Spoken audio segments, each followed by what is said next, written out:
Don't ever underestimate a woman in Mickey Mouse pajamas holding a coffee mug. Especially when that woman used to sign arrest warrants for a living. It was around 8 a.m. On a Saturday, one of those crisp mountain mornings where the fog hasn't quite left the trees yet and everything smells like pine and wood smoke. I was out front, live streaming a cabin repair project to a few of my buddies, just replacing some old deck boards, when I saw her. Karen. Marching down our gravel path like she was leading a SWAT team. Black blazer, clipboard clutched like a sword, and this smug little twitch at the corner of her mouth. If you've ever dealt with a power-hungry HOA officer, you already know the type: someone who gets off on rules they made up, who thinks a badge from Staples gives them the right to bulldoze your life. You have 5 minutes to grant me access, Mr. Chen, she barked, loud enough for the squirrels to flinch. I'm here for an emergency inspection, and if you refuse, I'll initiate immediate foreclosure. Now, let me pause here. This wasn't the first time Karen had pulled a stunt like this. For 6 months, she'd been dropping fake violation notices in our mailbox, one for a cracked driveway stone, one for using the wrong shade of mulch, even one for leaving out birdseed, which apparently encouraged pest activity. We were dealing with a full-blown neighborhood tyrant who'd somehow declared herself queen of the mountain. But that morning, she picked the wrong target. Because my wife Alena, who Karen had assumed was just another non-compliant homeowner, wasn't just baking cookies and tending to injured birds during her medical leave.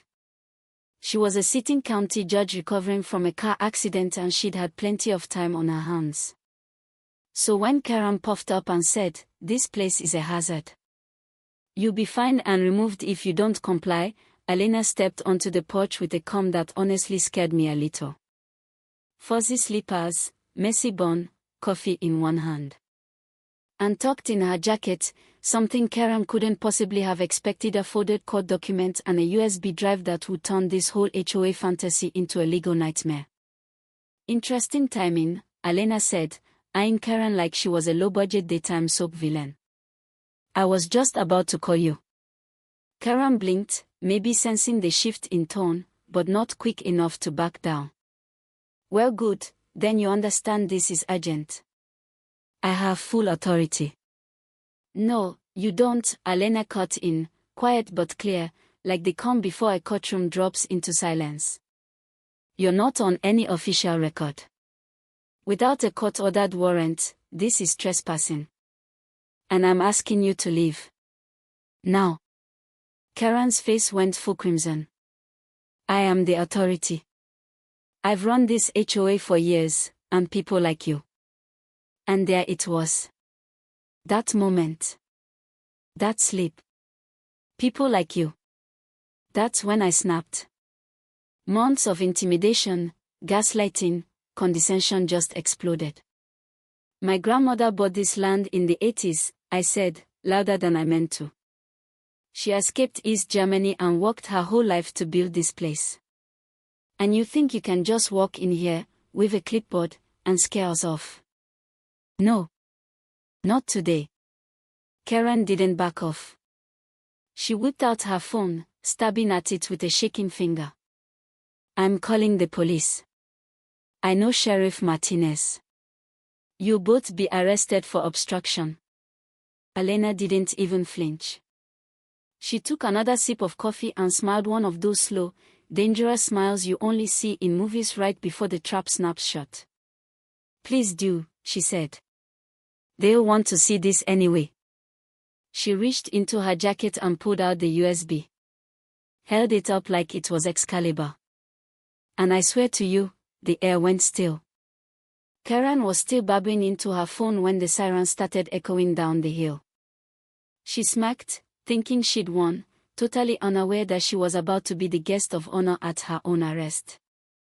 The moment the cops stepped out, 2 squad cars, not one, everything shifted. Officer Martinez was there, sure, but so was Detective Johnson, a guy whose eyes looked like they'd seen through 100 cons. He locked eyes with Alena, nodded once, and then things moved fast. Karen started performing. Tears, fake sobs, dramatic gestures. They've been threatening me. He's foreign. She said she knows people in the legal system. But Detective Johnson wasn't buying it. Alena stepped forward, handed him the sealed warrant. Detective, I'm Judge Alena Rivera. This is an official court order for the arrest of Karen Whitmore on charges of fraud, extortion, impersonating an HOA official, and hate-based intimidation. The USB contains 6 months of documentation, phone recordings, fake notices, bank records, and sworn statements from over 20 families. Karen tried to protest. You can't do this. She can't arrest me, herself, conflict of interest. But it was too late. The detective had already opened the drive and was skimming through files. He looked up at Karen like she was something he'd scrape off his shoe. You've collected over $60,000 in illegal fees, ma'am. And you targeted people who couldn't fight back. You need to come with us. Watching those handcuffs click around her wrist. That was a moment I never forget. Not because I was happy to see someone go down, but because for the first time in months, people who'd been living in fear got to breathe again. What came next was even more surreal. As Karen was led away, neighbors emerged from their homes carrying folders. Evidence. Statements. Emails. All of it. Turns out Alena had been coordinating this quietly for weeks, gathering a case not just against Karen, but against the shady company that trained her precision community management, out of Vegas. And here's the twist. This wasn't just about our cabin. Karen was part of a nationwide scam and organized network training fake HOA enforcers to extort vulnerable homeowners across 15 states. Immigrants, the elderly, single parents, anyone who wouldn't push back. Alena had been working with the FBI the entire time under an operation they called Clean Sweep. Karen's arrest was just one of 60 that happened that same morning across the country. Yeah. From our porch in the woods, we helped trigger the largest HOA fraud takedown in U.S. history. Karen got 12 years. $127,000 in restitution. Her car, laptop, and every last dollar from her scam was seized. Meanwhile, our little cabin became a legal aid hub. Alena helps communities spot and shut down HOA abuse. We've been featured in news stories, legal panels, even testified before Congress. But honestly, the best part? Watching neighbors who once felt powerless stand a little taller. The truth is, it's easy to feel small when someone waves a title at you. A clipboard. A threat.